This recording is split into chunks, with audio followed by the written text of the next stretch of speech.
नमस्कार मित्रांनो, आपण पाहत आहात public to PM news 24 YouTube channel. कामठीतील नवीन औद्योगिक क्षेत्रातून तब्बल 8 लाख रुपयांचा कोळसा चोरी प्रकरण उघडकीस। 2 आरोपी पोलिसांच्या ताब्यात, वाहन आणि हायड्रा मशीन जप्त। नागपूर शहरातील नवीन कामठी पोलीस ठाण्यात शनिवार 26 ऑक्टोबर 2025 रोजी फिर्यादी विनय कुमार शिवधानी सिन्हा राहणार भरतवाडा कळमना यांनी तक्रार दिली होती की त्यांच्या कंपनीतील कोळसा फोडण्याची ड्रम मशीन कोणीतरी अज्ञात चोरट्याने चोरून नेली।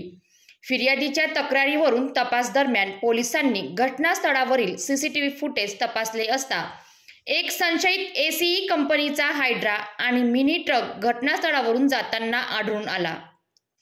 गुप्त माहितीच्या आधारे पोलिसांनी आरोपी सचिन अशोक साहू राहणार कळमना व निजामुद्दीन अन्सारी वल्द ईशान अन्सारी राहणार नंदनवन यांना अटक करून विचारपूस केली असता या दोघांनी चोरी केल्याची कबुली दिली असता पोलिसांनी त्यांच्या ताब्यातून कोयला फोडण्याचे एक लोखंडी केशर ड्रम वजन अंदाजे 1500 किलोग्रामचे, किंमत अंदाजे 8 लाख रुपये, एक एसीई कंपनीचा हायड्रा MH40 DE 2049 किंमत अंदाजे 20 लाख रुपये आणि एक वाहन इंट्रा विकअप क्रमांक MH49 BZ 3275 किंमत अंदाजे 5 लाख रुपये असा एकूण 33 लाख रुपयांचा मुद्देमाल जप्त करून दोन्ही आरोपींना अटक करण्यात आली असून ही संपूर्ण कार्यवाही DCP संदीप पखाले, ACP अंकुश खेडकर, वरिष्ठ पोलीस निरीक्षक महेश अंधाडे यांच्या मार्गदर्शनात